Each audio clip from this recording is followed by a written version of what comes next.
ఇప్పుడు మనం 2025వ సంవత్సరం మే నెల 1వ తేదీ నుంచి 31వ తేదీ వరకు ద్వాదశ రాశుల్లో 6వ రాశి కన్యా రాశి వారి జ్యోతిష్య బలం భూత భవిష్యత్ వర్ధమానం ఎలా ఉందో గవ్వల శాస్త్ర ప్రకారం చూద్దామండి. ఈ గవ్వల శాస్త్రాన్ని చింతామణి శాస్త్రం, లఘుట ప్రశ్న శాస్త్రం అంటారు. 9 గవ్వలు 3 సార్లు వేసి వాటిని లెక్కబెట్టి వారి జ్యోతిష్య బలం, గ్రహ బలం, గృహ బలం, యోగ బలం, గోచార బలం ఎలా ఉందో చూద్దామండి. గవ్వలేసి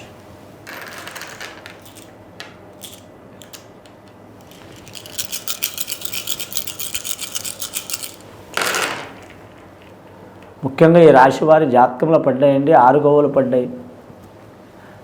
కన్యా రాశి వారి జాతకంలో చెప్పాలంటే మాత్రం ఎస్కదంతం, ఏకదంతం, అనేకదంతం అన్నట్టు ఉన్నదండి వీరి జాతక బలానికి.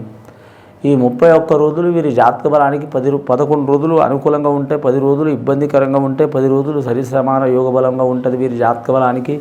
ఆదాయానికి మించిన ఖర్చులు ఉంటాయి. అనుకోని అతిథులు ఇంటికి వచ్చే అవకాశాలు ఉంటాయి. పనులు చాలా వరకు మాత్రం ఇబ్బందులు పడే అవకాశాలు ఉంటాయి. అలాగే వీరి జ్యోతిష బలంలో ఏ పనైనా సరే మాత్రం ఇబ్బందికరమైన యోగం ఉంటుంది. కుటుంబ తగాదాలు చాలా ఉంటాయి. కుటుంబ తగాదాలు అంటే భార్య భర్తలే కాదండి, రిలేషన్షిప్ ఎవరైనా సరే మాట పట్టింపులు ఉంటాయి. పట్టుదల అధికం ఉంటుంది వీరికి. పట్టుదల వలన అధికమైన పట్టుదల మూర్ఖత్వం అంటారండి దానికి. ఆ మూర్ఖత్వం గుణం మూలంగా ఇబ్బందులు పడే అవకాశం ఉంది. ఈ కన్యా రాశి వారు సామాన్యంగా మూర్ఖులు కారు, కానీ మాత్రం టైం దరిద్రం నెత్తి మీద వచ్చి కూర్చుంటే ఎసుంటి వారైనా సరే మాత్రం శివుడంతటి వాడు కూడా మాత్రం ఇబ్బంది పడ్డాడండి. ఏ రాశి వారైనా సరే అంతే. కానీ మాత్రం మీరు జ్యోతిష్యానికి చూడాలంటే మాత్రం అలాగని మీరు మాత్రం ఇంటికాడ కూర్చొని తిని సోమరిపోతులాగా ఉండేవారు కాదు. ఎప్పుడు మీరు మైండ్ మాత్రం చాలా వరకు ఏదో ఒక పని చేయాలి, అనుకున్నది సాధించాలి, సాధించే వరకు వదిలిపెట్టని గుణం వీరిది. కానీ ఎంత చేసినా కూడా మాత్రం ఇబ్బందికరమైన పరిస్థితి ఉంటుంది. మే నెల చాలా వరకు అనుకూలంగా లేదండి. ఒక్క విషయంలో మాత్రం చాలా మంచిగా ఉన్నదండి ఈ రాశి వారికి. కళాకారులు, క్రీడాకారులకు మాత్రం తిరుగు ఉండదు జాతక బలంలా. కళాకారులకు మాత్రం డైరెక్టర్లు, నిర్మాతలు, నటులు, సంగీత కళాకారులు, అలాగే గీత రచయిత రాశివారు, సాంకేతిక నిపుణులు, వాళ్ళకి చాలా వరకు మంచి ఫలితాలు ఉంటాయి.